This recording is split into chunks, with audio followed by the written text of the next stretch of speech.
One of my favorite memories from growing up was when I'd play in a really big water polo tournament. And afterwards, my parents would take me to this local joint, Fenton's, for a burger and a milkshake. But I'm kind of worried, Jim, that you're not going to be able to do that with your kids. What are you talking about? Of course we're going to do that. No, let me play this out for you. I'm going to drop you off on a sunny summer day in your future, let's say 2029, and your daughter Sadie's just finished playing in her very first baseball game. Long day, really hot, your family is super hungry and excited to go out and celebrate her because she actually hit a home run. So you drive to your neighborhood, Main Street, you get out, you're looking for a place that has a booth to all sit down in, and there's no tables. We mean there's nowhere to sit? No, there are literally no tables. Let me explain. So you're walking down the street and you first pass, let's say like a takeout delivery window. Then the next thing you pass is a food truck. And then, okay, you come to some tables, but they're at a 5-star restaurant. That's not kid-friendly. You're not going to be able to go there. So you think to yourself, oh, I remember my favorite Greek place sent me a coupon yesterday by email. So you drag your family around the corner to go to the Greek place, and you get to their front door, and it's locked. And there's a sign on the door that says, "Find us on Uber Eats." No. Yeah, so you've really struck out. Home runs forgotten. It was a total fail. Molly, it's like the restaurant apocalypse or something. No burgers, no milkshakes. This is terrible. Well, I think you can thank all those food delivery apps that live on our phones, and not just Uber Eats, but Grubhub, Postmates, Seamless, and more. These are all multi-billion-dollar companies. So I'm wondering, are they just a convenient, guiltless pleasure, or might they be a tech Trojan horse that's going to kill all our neighborhood joints? Ooh, tech Trojan horse, Greek restaurant, you're talking my language. Well, let's take a trip to Delivery City after the break.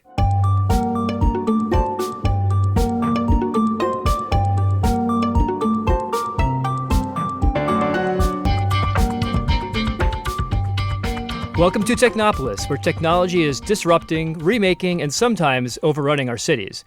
I'm Jim Kapsis. I was a climate negotiator in the Obama administration, and now I advise tech startups. And I'm Molly Turner. I teach urban innovation at the Berkeley Haas School of Business, and I was the first policy director at Airbnb. So stay seated today, because we're bringing the goods right to you. We're talking about food delivery apps. And we're going to explore how might they change the restaurant business and our cities. We've got two great guests. We've got Leslie Silverglide, who's the CEO of Mixt, which is a fast casual salad joint in San Francisco that uses technology to optimize its business. We're also going to talk to Amy Liu, who runs the Brookings Institution Metropolitan Policy Program. She's an expert on how local businesses can impact city economies. But first, I should explain how I got to this dystopian summer evening of yours. Oh, good. Please do. I want to hear this. So it all started because I like to order pho from this local Vietnamese joint in my neighborhood. I order like maybe once a month. And one evening I actually went in to eat the soup at the restaurant. And I was totally surprised because it was absolutely buzzing with all these delivery guys coming to pick up orders. But the tables were almost completely empty. There was actually nobody sitting there. And it got me wondering, what's going to happen to the restaurant business when everybody is ordering food delivery from these apps all the time? That is a really good question. And to help us uncover some possible answers, let's go to our first guest, Leslie of Mixt. I think she's a great person to help us look over that bleeding edge of food delivery apps from the restaurant's perspective.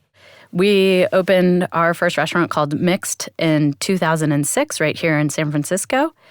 We wanted to create a very inviting environment, but also where you would come up and have this array of over 100 ingredients with a salad chef in front of you. Are people sitting down and eating generally, or is it mostly people taken out? It depends on the location. So in our what we call our financial district restaurants, it's more people that are just looking to grab something quickly and then probably take it back to their office or wherever they're going. But in our neighborhood locations, it is more of a dining experience. Leslie, the restaurant business, generally speaking, seems to be going through a boom. While at the same time, we hear about the retail apocalypse, all these retail stores going out of business. Why are the restaurant businesses appear to be doing better, and are they? Restaurants are definitely doing better. There's been a big shift in people eating out more. I think it's generational, mostly. We're not good at cooking anymore. Exactly. I think that efficiency and time saving has become so important to people. They don't want to cook. Can you tell us about the role of tech in your restaurants? So my husband, who's also my partner, came from a technology background. From the get-go, he said, I want this to be very tech-forward and add my skill set to what we'll be doing.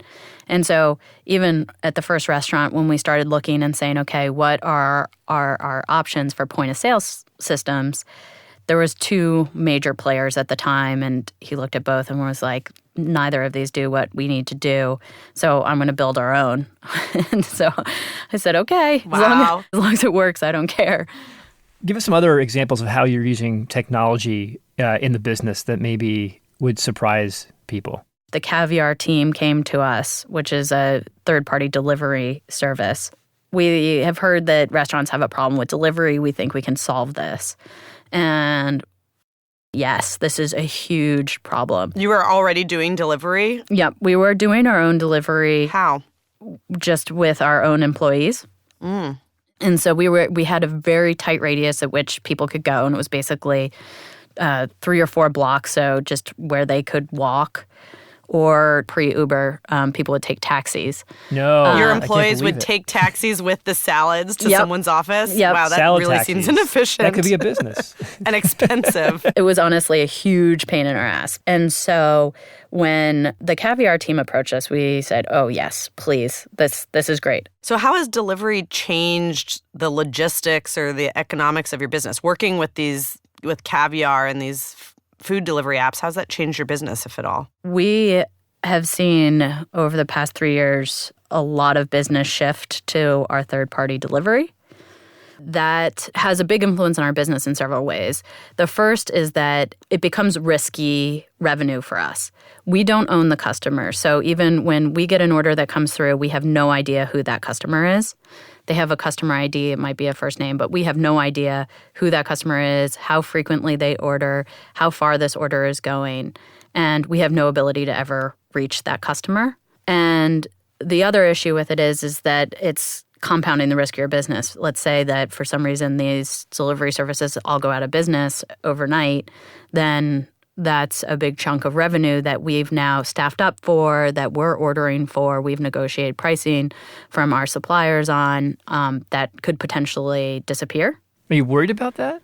I don't think that it necessarily would disappear overnight and be that dramatic, but there is an interesting situation with the delivery partners right now where the consumer is not bearing the cost of delivery. Right now, it's a mix between the restaurants themselves and these well-funded companies.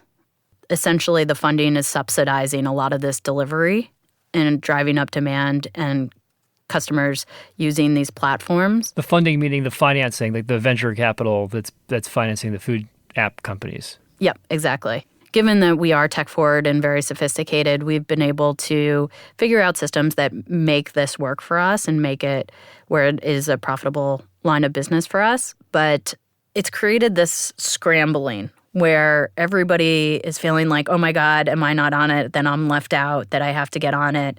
I've watched countless other local restaurants that have jumped into this third-party delivery thinking that this is amazing. They all of a sudden see 10% increase in revenue, but by the time they're dealing with the logistics and then also paying the fee to the third party, it becomes unprofitable revenue for them. Do you feel as if you wanted to tomorrow, you could stop using the food delivery apps? At this point, we're heavily invested. So for us, it would be a very difficult line of business to all of a sudden turn off. The rubber's going to meet the road when the customer actually has to pay. You talk to people and you're like, when do you use this app versus that app? And most people say, like, I am not loyal to any app. Whoever sends me free delivery, then I go and order. So what are some of the logistics that change when you have a higher volume of delivery business? Does that change the way you manage your restaurant? All of our food preparation in terms of preparing our meals is done right in front of the customer. And so it's very obvious when a customer comes in and you have our chefs making meals for to-go orders, and then you have customers sitting there waiting, getting annoyed because they're not being serviced, and they can see that you're sitting there filling up containers. I've been in one of those lines and have seen that happen, and it's pretty frustrating. Yep. And so for us, it makes us worry about what is that experience for the customer. So we try to make sure that customer that's come in, that they're being serviced, and at the same time staying ahead of any orders that are coming in. But a lot of times it happens so quickly, you can't adjust in time. So in some of our restaurants, we've created what we call a secondary line where we're able to service all of our third-party and online orders from a different line than our front-of-house line. So you have like a second kitchen just for the delivery orders. That's right. Wow. A lot of people are moving to commissary for this reason. So what's that? It's a hub and spoke model. So if you think about having one central point where all the food is made and produced and then distributed out to the different restaurants. They're industrial kitchens. Interesting. It's not as expensive to have the real estate like a prime brick and mortar location. But for us, we think that there's a risk of food quality. We really pride ourselves on serving incredibly high-quality food, and we want everything prepped and served as quickly as possible, and inevitably with a commissary model that isn't possible. And so we go the hard route. When you look into the future, do you think that more and more restaurants, I guess, like yours are going to be moved to this model of having a sort of a central kind of warehouse? It's not even really a restaurant where people can go to, but it's servicing, all of this demand for instant food delivery? Yes. I mean, it's already happening. There's concepts here in Northern California who do zero cooking in the region and ship up all of their food from where? Los Angeles. What? Wait, so how does that restaurants in work? Los Angeles that send food up to San Francisco? That's right. They truck it. It's all bagged. But I do believe that there is going to be a movement back to real human interactions. Delivery is obviously a very important thing. I think there's a lot to do in terms of technology. But if you look back 50 years and you say, okay, well, how much have restaurants changed from 50 years ago? Honestly, they haven't changed that much. Why? Restaurants are essentially very expensive assets. You invest a lot of money in build-outs in creating restaurants. And so they're not something that you can rebuild overnight. And so they're not an app that you can reprogram and relaunch. Sure, we can talk about like how they're tech forward and more sophisticated, but they're at the same point like people are coming in, you're interacting with somebody, you're ordering food that you want, you're getting that food and you're eating it and you're enjoying it. That's what the experience was 50 years ago, and that's what the experience is today. The art of dining out is a really enjoyable experience and important part of people's lives that will continue to endure.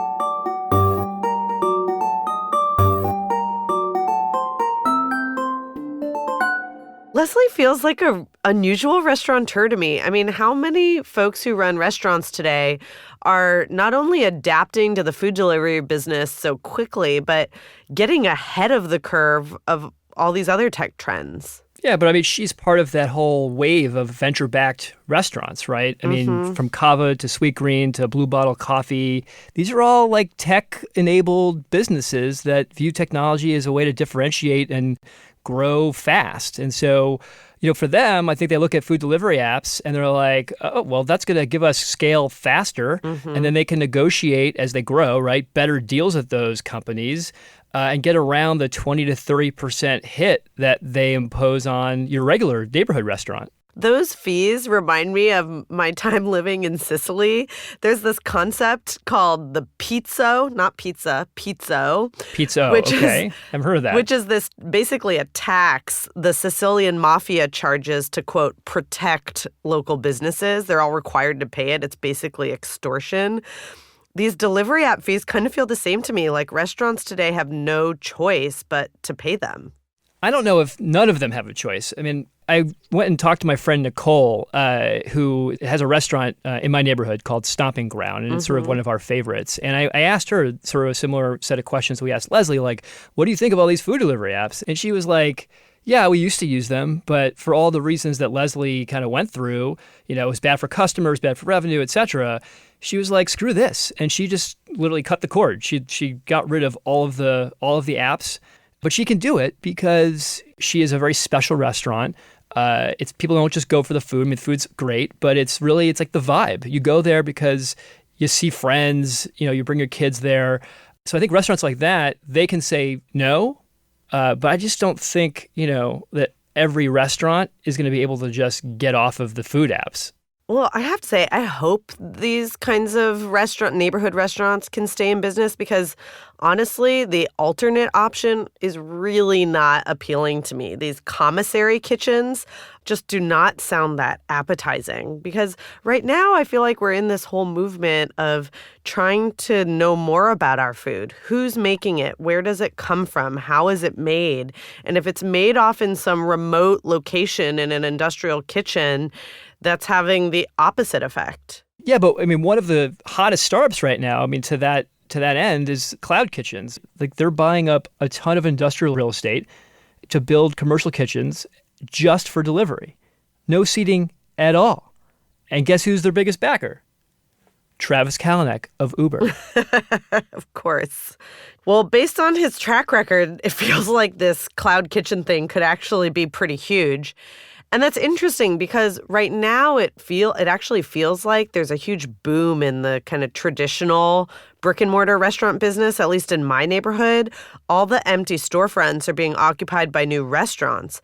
But if Travis's business really takes off and these cloud kitchens become real, I'm wondering if this, you know, boom in brick and mortar restaurants is actually going to last. I feel like the signals aren't that good. No, I don't think they are. I mean, for the restaurant owners that are holding these leases, like those retail locations they have now, they're going to make it actually harder for them to compete with these new industrial kitchens.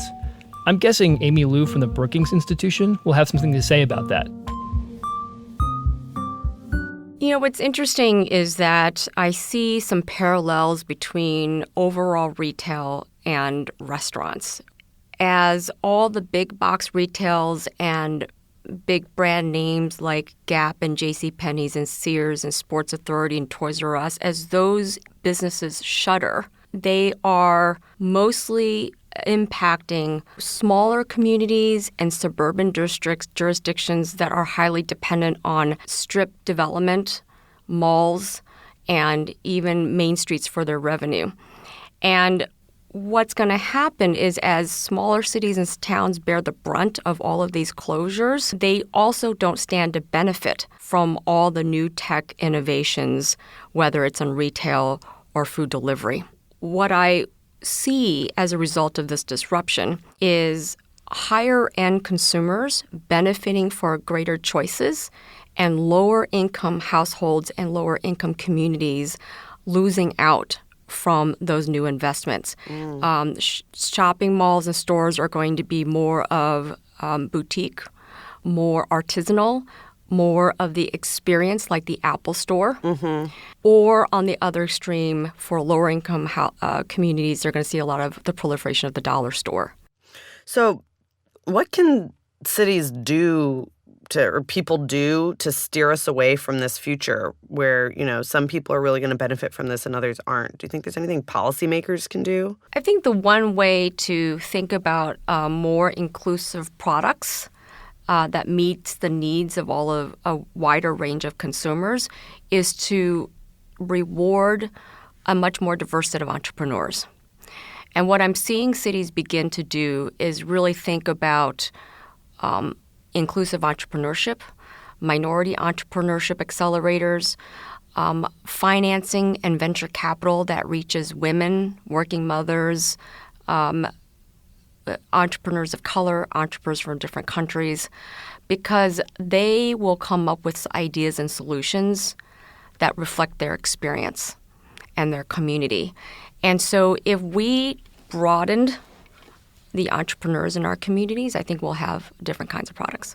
Many of our traditional economic development tools are aimed at attracting and retaining large companies. And what we need to do is take all those tools and focus on how do we instead steer our tax breaks and our programs to support local businesses, local entrepreneurs, particularly those that want to open up businesses in the neighborhoods in which they live. We've heard from a couple folks we've talked to that they're starting to see the development of these like industrial kitchens that don't have any sit-in customers that are, instead of being in the neighborhood, now they're located out in the edge of the city and industrial areas, and they just exist purely for delivery purposes. Is that a possible future that you actually think could happen? Are we going to see some huge reshuffling of land use from, downtown restaurants out into the fringes of our cities where they're just these industrial kitchens? There is that trend that's happening. And so how do we accommodate that? Do we need to put all these warehouse distribution centers at the fringes of a community, therefore creating sprawl? Food manufacturing is the perfect small batch production that can be thought of as an urban asset versus an ex-urban one.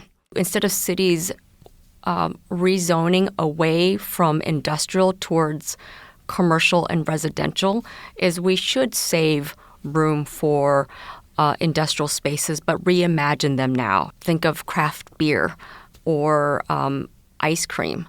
These are all become very gourmet, very artisanal in a way, customized to different tastes. And so therefore, we're not looking at large mass assembly lines like yesterday, but more creative spaces now for local entrepreneurs. That makes a better neighbor, let's say, to other urban land uses in our downtowns or neighborhoods? It means that they don't need to take up a lot of space. And we're starting to see a lot more smaller manufacturing facilities in the urban core. It allows these small manufacturers to access workers a lot easier, particularly workers who have just a 2-year degree. Do you have any sense of what kind of jobs that, like these industrial food manufacturing jobs would be versus, restaurant jobs as they exist today? According to a report that we released recently, food establishment positions are one of 3 positions at the highest risk of automation. And so this is a real risk for entry-level workers who have relied on restaurant industry or fast food chain or grocery stores as the first job in their career. And the last thing I would say about jobs is the drivers. You talked a lot about just-in-time delivery, and that also raises question about job quality and job security. Food delivery takes a lot of delivery logistics. What do you think cities need to do to better manage that? For many of us in cities, we've been trying so hard to create options and travel options to reduce, whether it's bikes or transit by rail or bus, walkability, to reduce car trips. Now we've introduced a delivery service, and we have just probably tripled, quadrupled car trips in our cities. With all the talk about climate change and environmental sustainability, there is a lot of questions about what's the energy use of the vehicles that we are using for all these trips while we're waiting for truly AV or electric vehicles. So there is a role for drones, and that is another level of logistics we have yet to figure out, and we must. What I'm hearing you say is we should lean into some of these new technologies that can help us deliver the complicated logistics of food delivery in a way that's better for our cities. What I'm not hearing you say is we should change our behavior and our expectations. I mean, my impulse is I feel guilty when I'm ordering on one of these apps because I recognize how much work goes behind delivering me this food. Do you think we should change our behaviors at all? Who knows? Obviously, as consumers, we need to think about the choices we make. But I also think the innovators have to really push the envelope here. There's such a rapid pace of product innovation today, and we just want to get the product out there, and we want to scale it. And we're not pausing to ask follow-on questions about who is this product for? Are we making this product for a wider group of consumers, particularly since our cities are increasingly represented by different immigrant groups and racial groups and incomes? Second is, what are the environmental implications of the product that we're creating? And are we making sure we're creating solutions that are both inclusive and sustainable? Mm-hmm. And I think if we were offering those kind of products out there, consumers will take advantage.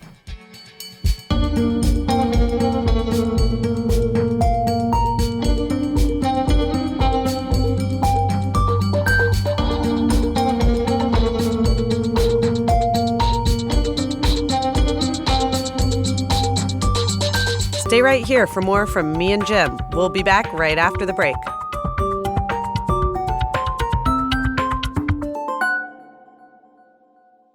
I mean, it sounds to me like some of the impacts of food delivery, they might be the same as the kind of impacts from other retail delivery, right? Like loss in sales tax, more congestion from all those delivery vehicles everywhere. And then, I think maybe some of the restaurants will survive, but probably only like the artisanal type or experiential type restaurants. Amy mentioned, beer and ice cream, which lit me up because those were like the two special words in my household. But I think what really surprised me, what she said, I didn't really resonate, but I think I need to think about it, which is that those food logistics buildings, like the industrial kitchens, almost like the cloud kitchen concept, she thought they might actually be good for neighborhoods. Yeah, I have to say, I never imagined food manufacturing being a better neighbor than other kinds of manufacturing.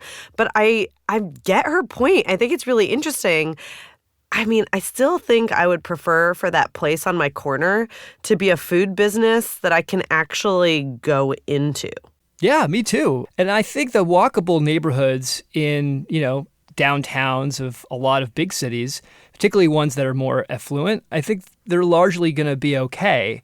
But there's really going to be a stark difference, if you are in a, let's say, lower income neighborhood or places that aren't as walkable, like, places where restaurants are on strip malls and things like that. I think you might see some very profound changes. Mm-hmm. And it's the same story as, everywhere else. People talk about the gig economy creating a new servant class and a consumer class. It also feels like this reshuffling of commercial real estate, it's going to exacerbate those same inequalities in brick and mortar across neighborhoods too. And I've also been thinking about how these inequalities play out in the world of food entrepreneurship, right? Because we know that running a restaurant is really hard, but it's also one of the more accessible kinds of small businesses to start. So I'm wondering if, with all this venture funding flowing in, the need to maybe invest in industrial kitchens, these big fees that the apps are charging, is that going to erect more barriers so it makes it a lot more difficult for immigrants and first-time business owners to start restaurants? Is it going to still be this great economic opportunity for those kind of folks? So let's get into my favorite topic. What can cities do to ensure that we all experience more of the benefits of delivery and less of the drawbacks? I'm looking forward to this. What do you think we should do, Molly? What if we change the zoning to actually incentivize what Amy suggested, that these industrial kitchens can actually fit in our neighborhoods, which means that they'd be closer to where their workers live and would keep these storefronts more occupied? Or what if cities could provide more support to the diverse local entrepreneurs For sure. who might be more likely to cater to a diverse array of customers and a diverse array of neighborhoods across the city? Yeah, I think there's also a lot to figure out on the, infrastructure side. Because even if the delivery robots or drones take over, I mean, how are they actually going to navigate our streets? There are going to be so many vehicles everywhere. We're going to have to institute some sort of tax, a congestion tax, whatever. And cities are going to have to find a way to use whatever authority they have to get these companies to share the data on where these trips are so they can better manage the traffic flows. Listing off all of these regulatory tools that cities might use for the food delivery apps makes me think that the food delivery startups might want to try and get ahead of some of this and be the quote-unquote good guys to avoid the barrage of new regulations. They could promote some of these small local restaurants in their app. Totally, the same way like Whole Foods does, where it has a, section in the front. It's like, local food businesses. And I still think we need to ask the question, though, like, who's going to pay for all of this delivery over time? Because the business models as they're currently set up, they're being totally subsidized by the venture capitalists. I mean, Leslie told us the restaurants can't really afford it, at least not the small guys. And I doubt that we as consumers are going to be willing to pay a lot more than we're paying right now. Yeah. And the delivery jobs, they're not sustainable at such low wages. So it makes the business vulnerable to, backlash that might lead to unionization, changes in other labor laws, taxes, as you were proposing, etc. Yeah, and I think that's why the venture-backed businesses are just biding their time until they can replace all those delivery workers with drones or robots. And that's going to totally disrupt a lot of people's lives, which brings me back to this delivery addiction. When I see everything that goes into bringing me a bowl of pho at my house, it's insane. There's the gig worker who's being paid below minimum wage to bring it. There's, the restaurant that is cooking the soup instead of paying attention to the customers that are there in their restaurant. There's a delivery vehicle clogging the street. There's all the packaging that I'm just going to throw in the dump. And I just wonder if all of this infrastructure and human labor that is required to just bring me one bowl of pho because I'm lazy on my couch is worth it. It's looking like it probably isn't. But you know what? I can see why it's so tempting. All I can think about right now is that pho. And I'm guessing your joint doesn't deliver all the way to Alexandria? No, it definitely doesn't. But you know what? Next time you're in town, I'll take you there. And we can even grab a table, just like in the olden days.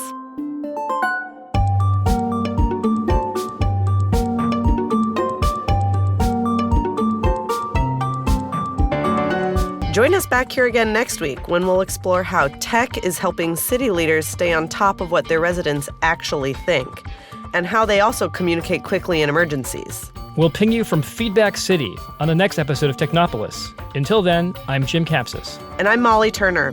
Nicole Fladow is the CityLab editor and our 5-star rating. Virginia Laura is our associate producer, and Lizzie Jacobs is our executive producer. Josh Rogozin is our engineer, and our music's by Copilot. In addition to the always insightful CityLab staff, there are several people we want to thank this week. Matt Jorgensen, Allison Sheshuk, Larissa Ortiz, Jamie Scott, Chad Emerson, Amanda Elliott, Emmeline Rude, Nicole Jones, Rob Krupika, and Bill Blackburn. For more on delivery cities and other topics relevant to our urban lives, head to citylab.com. And don't miss out on a single episode. Subscribe at Apple Podcasts or wherever you like to listen. And tell a friend.